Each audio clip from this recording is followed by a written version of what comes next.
Well, so you were at the Blend show. Did you know about the Blend before the show, or you were just like, I'll go to the show?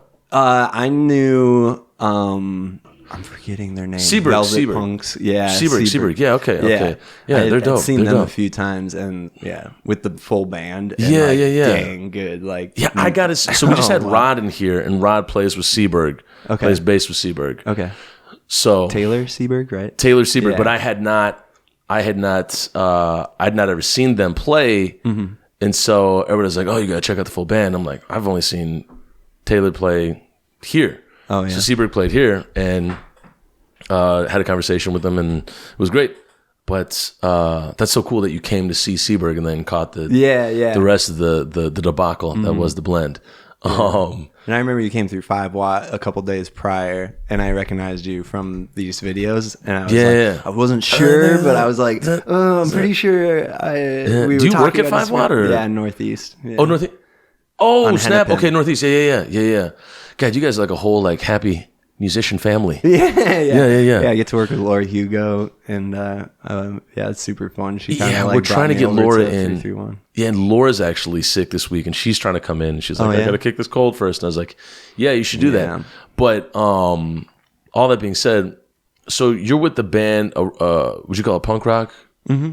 Yeah, Casual. A few different projects of different styles. What are all the projects? You got Casual, that's with the $sign. Then you got Internet Dating, which is what you just played today. And then what else do you got going on? Another band called Infinite Me. That's like a semi-shoegaze rock band where it's a lot of loud effects and has kind of a math rock times. And it's super fun. So you got 3 going on. And what's the one that you're working with the most, or that your focus is on right now? Well, the other bands have set days that we practice, and so it's easy to kind of be like, all right, I'm going to put my attention into that. On every Monday we jam for this much time with this band and this much time with this band, and then Thursday this band and this band. And With Internet Dating, it's kind of when nobody else wants to jam, I'm down. I'm going to just pick up my guitar and write some stuff. So Internet Dating is just you solo. Yeah.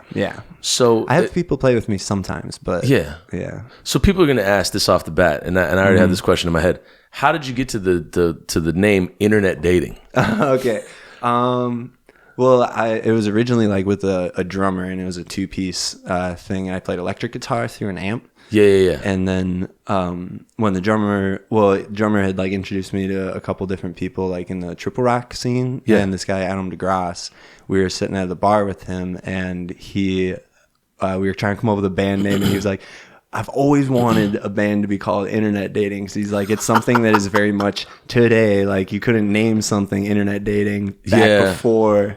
That was 10 years ago thing. Yeah, exactly. Yeah. And so it was just kind of a funny today, dating even a lot of the songs are relational, not necessarily even dating, but dealing with communicating with people and how you connect and stuff. And so it's so, I think maybe, I guess since I didn't live prior or think about it much prior to the internet dating world we live in, but social media and connecting in that way has changed how people interact so much. So it's kind of a fun little play on a... Okay. Yeah. It's like my... That's why I've stuck with it now that I'm playing by myself instead of going, I'm Dino. It's it's fun to have a name like that.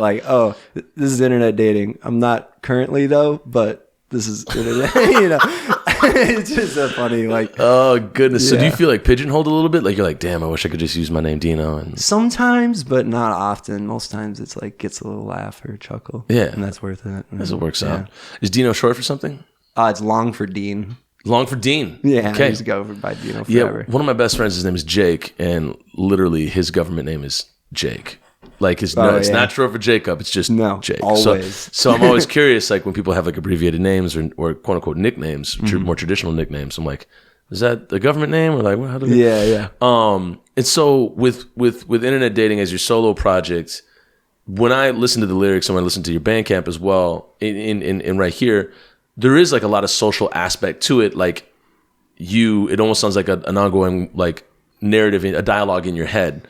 Okay. Is that what's going on, or is it what is it when you sit down and write for internet dating? Where's the usual space you're starting from?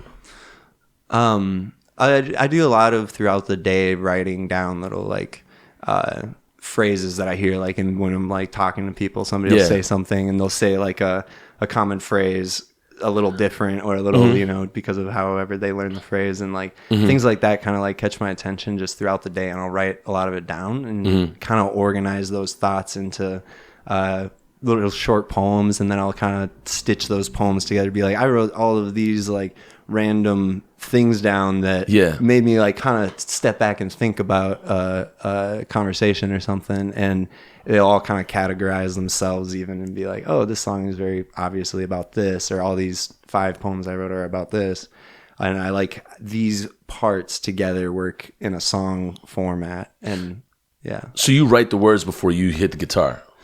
I don't know. It's kind of very separate for me. Like I'll hit the guitar and write a riff that I'm like, oh, this is super fun to play. And then think about, oh, is this a happy riff, or is this a riff that like is making me feel this way or that way? And kind of, it's a puzzle that I just kind of have all these little pieces. And I was going to say that as well, because a lot of the like chords you pass in and out of, I can't tell if it's like sad or happy, because it can be like pretty like, it can be absolutely neutral seeming to me, and then all of a sudden it just takes a dip, and it's like, does somebody have a knife in the room? Like it kind of like it makes you question, like, is this really happening? Like, so like it's almost like a sleight of hand a little bit when listening to it. Is that intentional, or is that just the way that you write music? Like, I'd say it's kind of sometimes like intentional. Like if I have 2 different parts, like a guitar part that just is on its own, and I'm trying to find a second part to it to kind of go back and forth with. I'll see like where, like I'll write a verse first, and I'll like have the guitar part and have lyrics that kind of work with it really well, and then I'll be like, okay, well, where is this going now? Like, should I flip it on its head, or should I like keep the flow going with it? And so it kind of shapes itself like that. And so there's times where I have like a couple songs that are just one riff all the way through. Oh, really? Yeah. And then there's others that it's like 10 riffs stacked in a weird order, and then there's no chorus. It just kind of like, oh, I just like how these notes flow into each other, and it doesn't have a repeating or I noticed like that in the first and second song that you played, like it went into a bridge, and then it just kind of kept going with that, and I was like, oh, this is where it ends. Like it just So you just kind of go by feel, or is there like a formula that you apply to it? I don't like to get bored of playing my songs, so sometimes I'll like cut it super short. You know, you'd be like, oh, I played the chorus twice. You already heard it. Yeah, I don't need to go back into it. Yeah, and so maybe that's just me being too critical of myself, or like not giving myself a chance to write that out. But a lot of the songs end up having that kind of I told you it has a mind of its own. It'll just snap on you. Well, that's nice to not like, you know, want to get bored of your own songs, because that I know that can happen, and that's, you play it every day, or like, you know, that kind of thing. It's like, well, it gets to a point as an artist where you have like a relationship with the song, and you're like, I don't want to talk to you today. Like, I don't want to do this at the show. So you work at a coffee shop and you write music. How do you balance it all out with your time? Like, I'm going to spend this time writing, I'm going to spend this time working, making money to support my craft. Like, how do you balance it all? Setting, I don't really have like the job at the coffee shop is super meditative in a way sometimes, where it's like I can just put my head down and be like cranking through drinks or cranking through dishes or that kind of thing. And so most of the time I leave work kind of with this energy of like, I just like for 8 hours in a way, and had to like force myself to be in a certain state of mind. And so when I like leave that state of mind, it's like my mind could be going everywhere from how the day was and the things I like was able to just like, all right, for that moment. And then, go home and be like, all right, I heard this, and this today at work, and now it's making me feel this way. And I already have a guitar part. Let me put some words on it. And it'll be like an hour every day I'll play, probably. Hour every day? I'd say, yeah. And then is the writing combined with that, or do you just take separate time to sit down and like write, or is the writing happening while you're in the mindset of like working on the job? That's interesting. Like I guess I haven't really even thought about it much, because it just is like a day-to-day totally different, you know? Yeah. And speaking of like the lengths of songs, you said for your band Casual, like you can play a 24-minute set and basically, you know, drill through 19 songs. What, like, was that like the plan from the beginning, or is that just how it was going? Like off the bat, it was like first song's a minute, F it, let's keep it going. Yeah, it was kind of like from the beginning, we just wanted to be in and out with songs, and like, each band has its own kind of directional, like, this is what we want to take with this style of music. We want to do it different in this way, or that kind of thing. And so it's fun to just kind of have a goal with it, but then also show up and be like, do y'all want to play in 7 today, or do you want to play like a 4/4 riff, or like what are we? Do you want to play in 7? So would you call that prog rock or math rock if it's like in 7, or is that just like, you know, it's just in 7? I guess any music you're counting, you could be in 4/4 and it'd be like mathy in a way. Yeah, if you're like thinking, oh, the drums are on this odd groove. Or like that kind of stuff is super interesting to me. I love like when I can listen to a song and then be like, I don't really understand what just happened. I want to listen to it again and kind of study the little aspects of like that I didn't pick up the first time. And there's a song by a Tribe Called Quest that's in I think it's in 6/8, but I never understood what was happening until I like sat back and somebody's like, you realize that loops, it goes like, the loop happens, I think it's called electric relaxation, but it's like it loops every third. Like it goes 1 2 3 4 2 2 3 4 3 2 3 4 1 2 3 4 2 2 3 4 3. So so it is somewhat like, I don't know, but the whole idea is that it's not all 4/4 like perfectly. It just it's arranged differently. But going back and realizing that, it's like, that's why it made me feel that way, and it had that like kind of hypnotic like lull to it. For Casual. And I've always been curious about this. So there's like a few songs that you saw at the Blend show. One we didn't play actually, and it's like when we rehearse it, it's just like that minute long, you know, just all killer, no filler. Like just let's get to I love that. Let's get all to the killer, end no of this. filler. Yeah. The thing is that in the middle of the song, there's a certain point where I'm screaming like intensely and very, very forwardly. And I've always, and before we like played it, I was like, we didn't play it at the show, but I was like, damn it, I'm curious what people like, how they would have reacted today. Do people ever hear Casual and then they're kind of like, oh my God, what's going on here? Holy shit. That's hopefully the point. That's what we're trying to do, is make people be like, wait a minute, stop. What just happened? No, I don't know if I'm okay with that. Yeah. Like, so like you can bring a date to that, and they're like, what? I gotta go. Yeah. Is the intent to jilt people out of their comfort zone? Yeah. I think it's a collective, all of our like collective anxiety put into like a spazzy, like, Great. Let's freak out for a second. Yeah. Like, There's something like declarative to it that's really like powerful. Like that's really cathartic. Like when you're like you're deliberately screaming. Like it's like, this is a choice I'm making right now. Yeah, to just go all out right now. Yeah. So like do you sing for Casual, or do you just play guitar? I just play guitar for that one. Yeah. Okay, so you don't get to do the screaming. No. Do you ever want to do that? Oh yeah. They don't give me a mic, but I scream anyway from the side. I'm like in the background. So with internet dating, do you ever want to write a song like that? Like where I'm screaming? Yeah, or something like that. Or do you feel like you have a brand maybe all the time? I could really jolt some people. It'd be like, oh, what? Yeah. Just take it's it not out. The guy I thought it was. But with internet dating, do you feel like you have to stay in a certain lane, like with the music that you create? I wouldn't say I have to, but I like choose to, because I have like the other veins of like to get that out in, you know. And so I haven't played like quiet music for a minute. It was kind of like a recent thing, and so it was kind of fun to be like, all right, I've been super loud through a lot of my youth and just like being like super aggressive. I was like, I kind of want to like sit back and like chill for a sec with that. So it was like good to get that out. So you played most punk rock throughout your youth, like growing up? For the most part, yeah. And when did you start playing the guitar? Probably 4th grade, I think, 4th or 5th grade. Was I it got just a like guitar. Classical guitar, or was it? Yeah, lessons and learning AC/DC songs or some, you know, whatever I could find on the internet. Yeah. Yeah. And what inspired you to pick it up? I just think I was always drawn to music in a way where I had it as something I could do by myself oftentimes, like when it's like, oh, nobody wants to do anything, well, I can play the piano for a minute and like, or I could sit down with a guitar and yeah, it's like my personal time that I take. Yeah, I heard this on a podcast, it's like it has an intrinsic value to you. So everything is one of two things. It's extrinsic or intrinsic.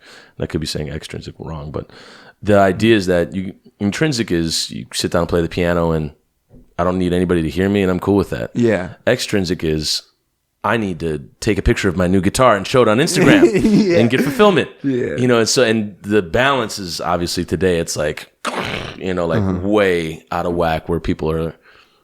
And maybe you just see the extrinsic. What is the word? Maybe that is all people want. That is, everybody has a larger opportunity to display their extrinsic values as opposed to their intrinsic ones. For sure. Right? At least now more than ever because you just have social media everywhere. Yeah, yeah. Does that ever get in the way of your process as an artist? Are you like, God, I need to get the hell off of YouTube and just write something? Yeah, for sure. Or are you pretty disciplined with it and you it's like I write a lot of songs that I don't share with anyone, you know, and it's like I'll sit down and write a song and be like, okay, I'm glad I did that right now, but I don't need to revisit that ever, you know? And it's like not for anyone. It's not for anyone else to hear. It's just for me to like work through something. Yeah. Or like, yeah. And it's sometimes just like healing. And it's like, I don't need anyone else to hear that. How do you know when when that is a song that nobody else needs to hear? Do you know from the start?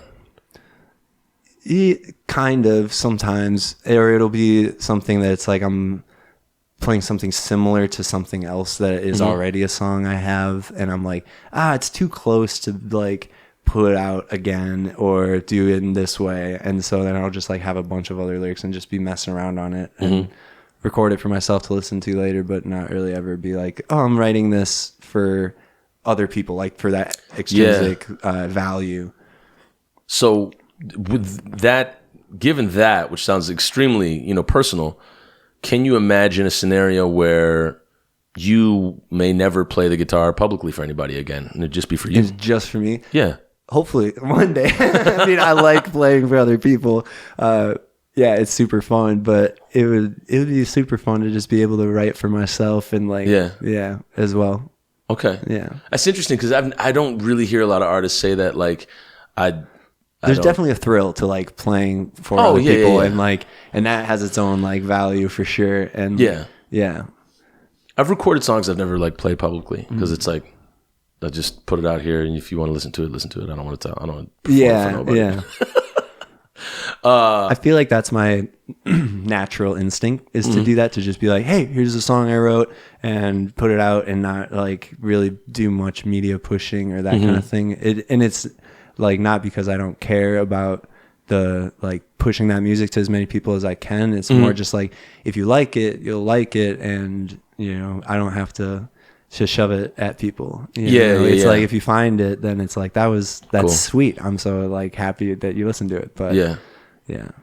So then with what you're doing now, is there like something almost like really, I don't know how to say this, it almost like destroys the art of its, it destroys the art itself by asking the question, you know, like, what's your like future goal and where do you hope to go with this? Yeah. But my question for you is that like, where in life, do you want music to be? Where do you want music to be in your life, and how do you want it to play a role in your life? And is that just happening right now and you're cool with it, or is there something different that you want it to evolve to in your life? I think I'm like always trying to grow like with it and like take a bit more steps and be like, do stuff that I have never done before. And so I think like for me, I really just want to like use music to like grow in that way. And I think if I could make a living out of it, that'd be sweet. Yeah. But it's definitely like always going to be there regardless. Would making a living out of it then defeat the purpose of having those personal songs? Like, would you have to sacrifice one or the other, do you think? I mean, I think, that's tough. It is tough.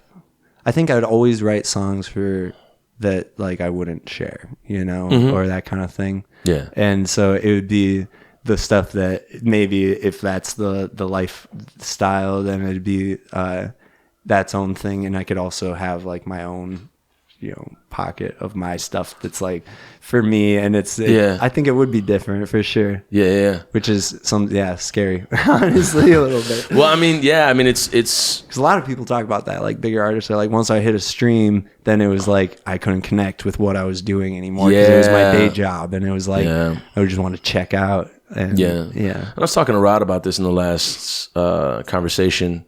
Like, we were reflecting on shows that he's played at large venues and then small venues. And the larger the venue, the more distanced you are from the audience. And the more distance you are from the other people playing on stage, because it's a large stage. Big barriers. You have security guards looking at the people in the front row. Yeah, or so that physically kind of you're separated. And then also, as you were saying earlier, you know, like with bigger artists, like emotionally, you just get kind of separated from your art. You're like, this is every day. Like, I'm not thinking about writing music every day, you know, like that's just not what I'm doing. Yeah.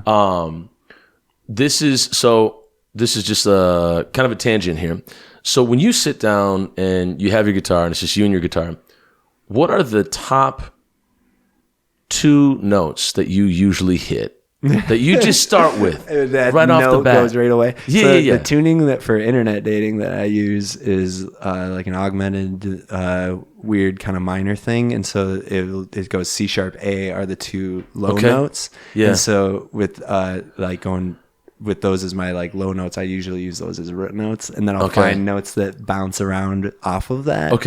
And be like, oh, I can keep this low note rocking. Yeah. I can always revert to that low open and play higher up at the same time, you know, so it's easy to stick within that. Yeah. Interesting. Because I'm always curious, because so I guess C sharp and A. Those 2 notes right off the bat. Because every musician, whenever they sit down, they're like, they usually hit that same like, you know, like whatever, like they have like a ringtone to themselves, and like even drummers, they'll have like a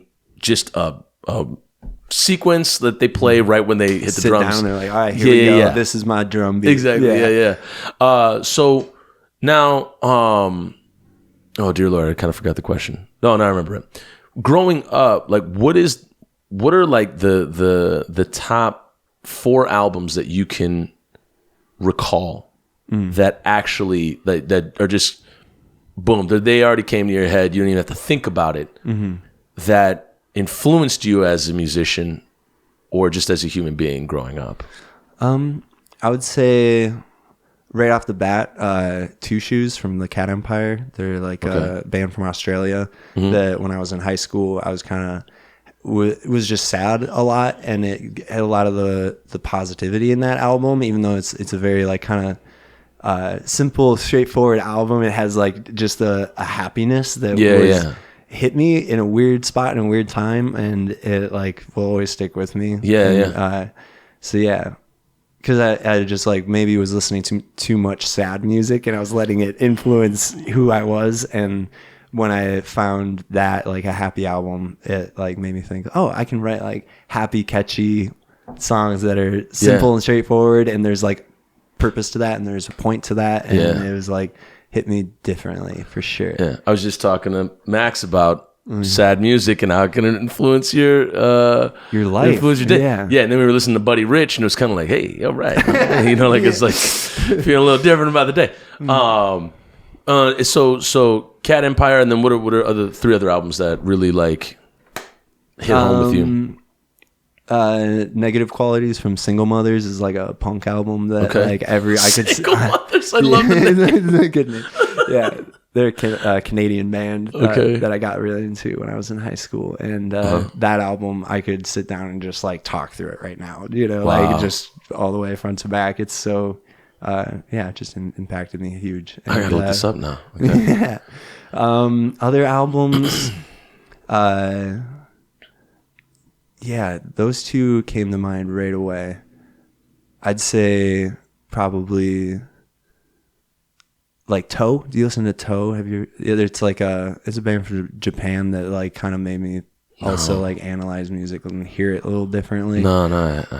They have an album, the book about something that I'm forgetting the name of it because I just pull it up on Spotify. Yeah. It's just always in my recent play. I know that cover art, but I don't know the name of the album. Yeah, exactly.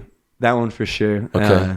And then the Western Medicine from Pierre is a local band that that when I was in high school, just starting to like try to breach into local music community. It was another band that our band connected with super hard. And it was fun to like be excited about my friend's album, you know. Then that was the first time that I'd ever had like, oh, these are my friends, and we're gonna go play a show with them next weekend. Yeah.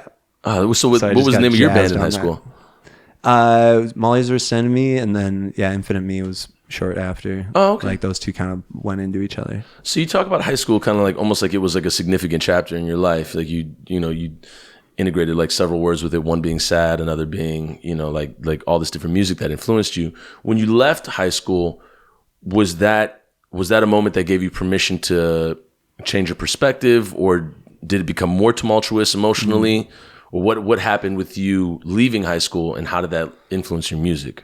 I think like high school is when I finally was like, I want to be focused on music, and I like quit sports and was just like, I'm just gonna play my guitar now. And so then when I like left, it was kind of the one thing that I could take with me. It's like I tried going to college, I tried like working different jobs and things that were like, it could be focused in a career build or that kind of thing, but it just didn't really interest me the same way as going home to like sit around and play guitar. And so now moving forward, how do you build the balance to like support playing the guitar and then also, like make rent, you know what I'm saying? Like that's always like just an infamous, like just tough, like fulcrum to be like standing on. It's like, I want like a passion about this thing, but I also have to make money to support it.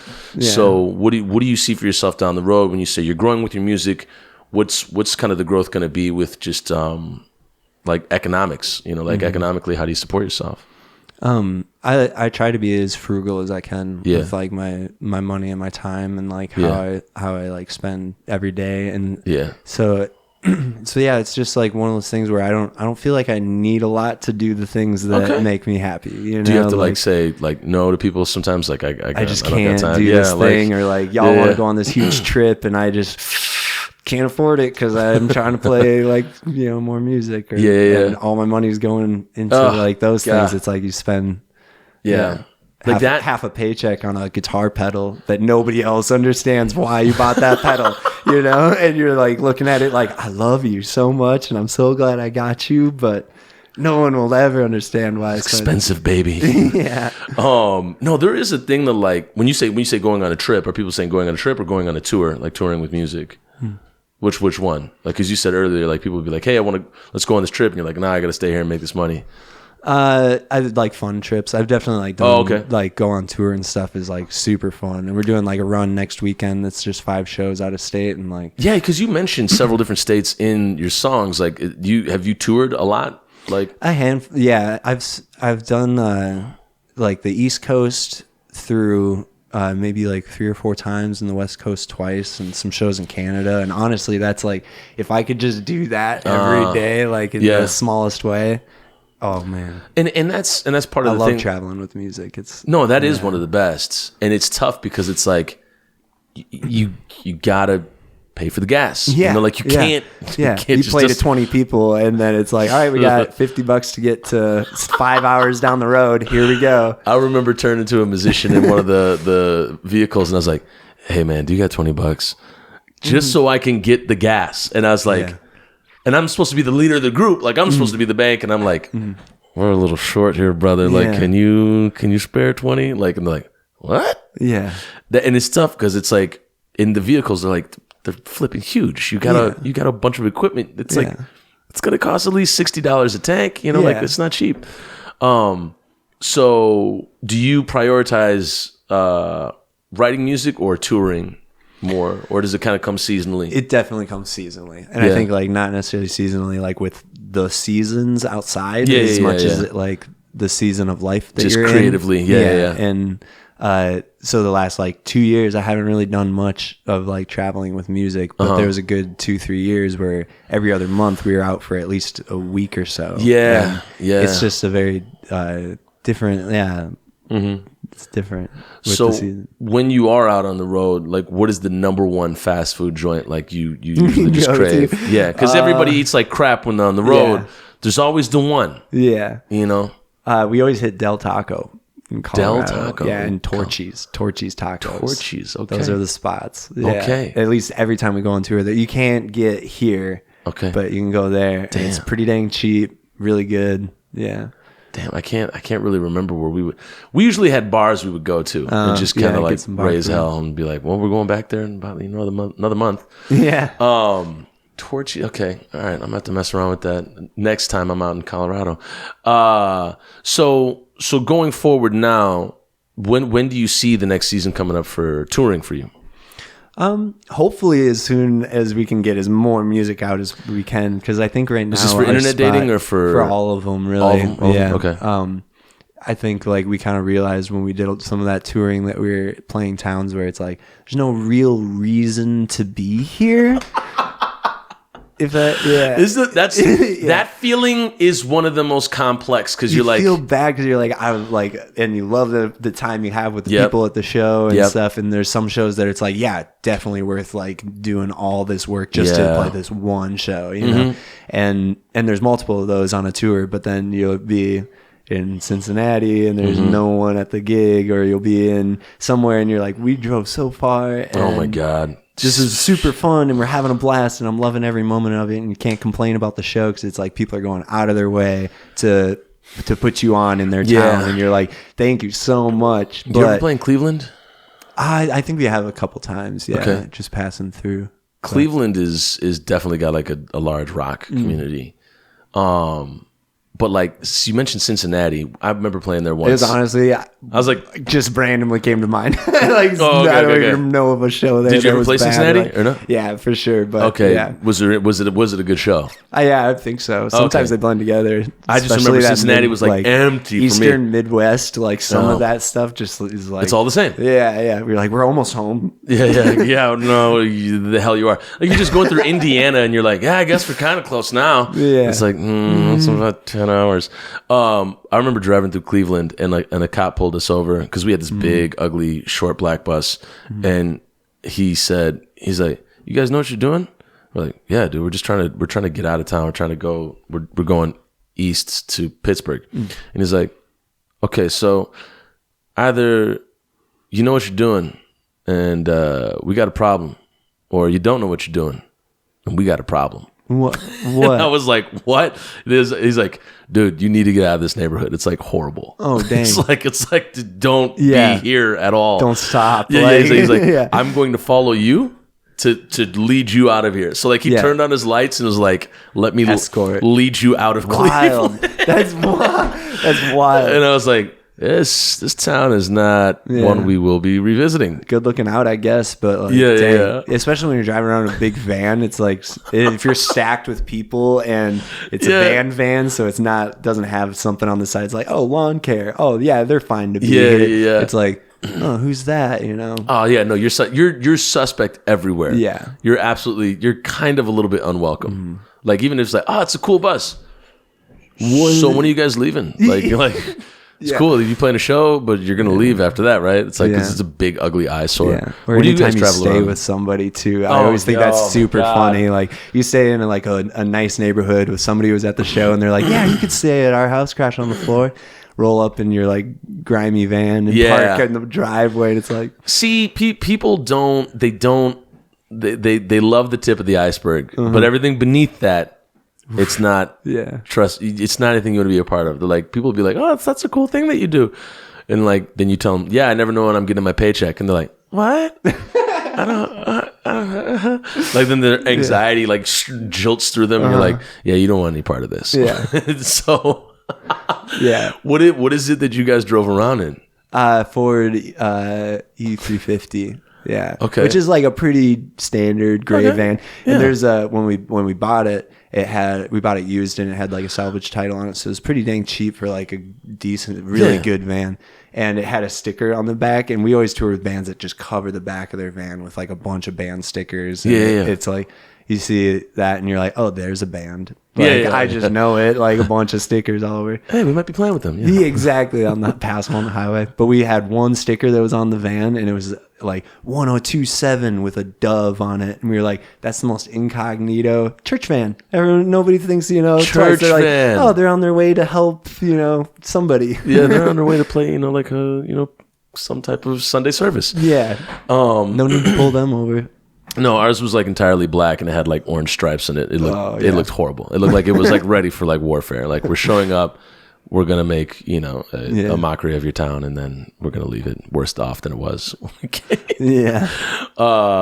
So you want a tour coming up now? I guess the questions, and I ask people this often here and there, but I'm curious if you could. I don't know how far out of high school you are, but if you could speak to Dino in high school, like coming from where you're at now, what would you say to possibly alleviate any anxiety or like tension for the future to younger Dino?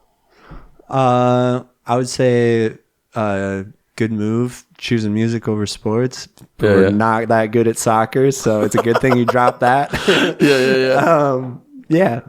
Other than that, just let it, like, I'd tell them to let it be like introspective. And like, I think that's something I've recently found is that like, I did a lot of that, like playing music with other people in mind and like thinking of other people. But I think I would like maybe tell younger Dino that, you can do this like for yourself, for no one else, not to like try to impress anyone other than like, you wrote a cooler song today than you did yesterday, and or that kind of thing, Okay. For your own.